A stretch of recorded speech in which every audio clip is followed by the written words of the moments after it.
आज Doubtnut app download करें। Doubtnut पर अपने सभी गणित, रसायन विज्ञान, भौतिक विज्ञान और जीव विज्ञान के डाउट्स का करो सफाया।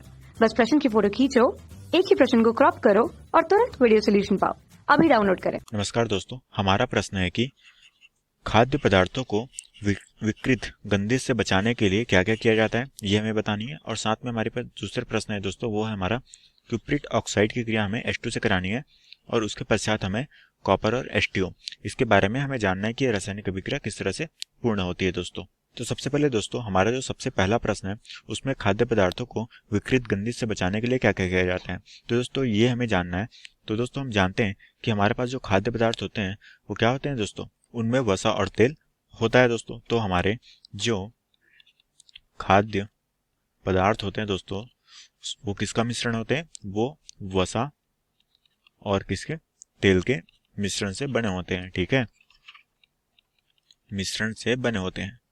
इसके कारण से दोस्तों हम जानते हैं कि जब भी हमारा कोई भी पदार्थ वसा और तेल के मिश्रण से बना हुआ होता है तो वहां पर जब वो वायु के संपर्क में आता है, तो जब भी वो वायु के संपर्क में आते हैं तो इसमें क्या हो जाता है दोस्तों, उसमें हो जाता है हमारा विकृत गंधित। ठीक है, इसी कारण से दोस्तों जब ये वायु के संपर्क में आता है तो वो वसा और तेल के साथ में रिएक्शन करते हैं और वो हमें क्या करते हैं, विकृत कर देते हैं खाद्य पदार्थों को, और वो क्या हो जाते हैं, विकृत गंधित हो जाते हैं दोस्तों।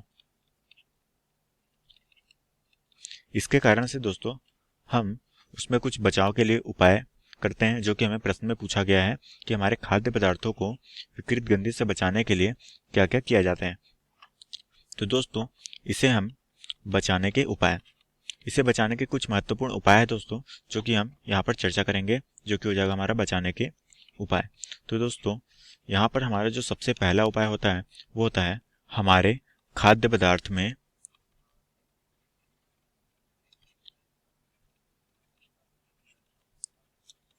एंटी ऑक्सीडेंट मिला के। ठीक है दोस्तों, अब ये दोस्तों एंटी ऑक्सीडेंट क्या होता है, ये दोस्तों एंटी ऑक्सीडेंट जो होते हैं वो होते हैं हमारे विटामिन सी, विटामिन डी। तो इसमें किसी भी प्रकार के हम विटामिन अगर मिला दे दोस्तों तो वो हमारा एंटी ऑक्सीडेंट कहलाता है दोस्तों। ये हमारा हो गया दोस्तों पहला उपाय। अब दोस्तों हमारा जो दूसरा उपाय होता है वो क्या होता है, जो कि होता है दोस्तों कम ताप में रख के। ठीक है, कम ताप में हमारे जो प्रशीतक होते हैं उसमें रख के। ठीक है, तो ये जो हमारा जो रेफ्रिजरेटर होता है दोस्तों उसमें हम रख देते हैं कम ताप में, तो भी हमारे जो खाद्य पदार्थ होते हैं उसमें क्या होते हैं, विकृत गंधित नहीं होते हैं। और जो तीसरा उपाय है दोस्तों वो होता है हमारे खाद्य पदार्थों को पैकिंग करके, और पैकिंग के स्थान पर जो वायु होते हैं उसको हटा के हम कौन सी गैस भरते हैं दोस्तों, नाइट्रोजन गैस भरते हैं, क्योंकि हमारी जो नाइट्रोजन गैस होती है वो खाने को सड़ने से बचाती है दोस्तों। तो हम यहाँ पर लिखेंगे पैकिंग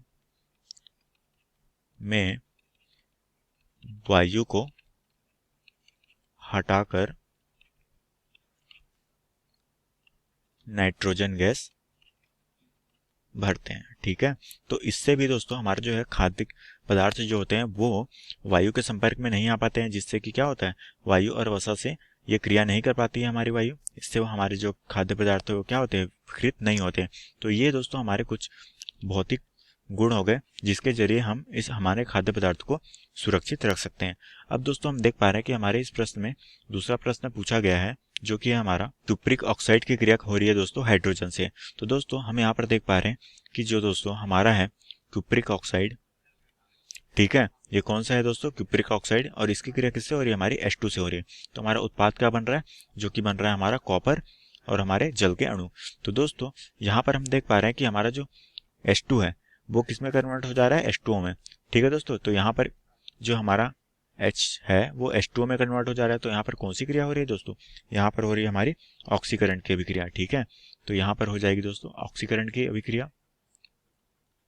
और दोस्तों हमारा जो ये कॉपर है उस पे उत्पाद के तौर पे हमें क्या प्राप्त हो रहा है, जो हमारा क्यूप्रिक ऑक्साइड है दोस्तों वो कॉपर में परिवर्तित हो रहा है।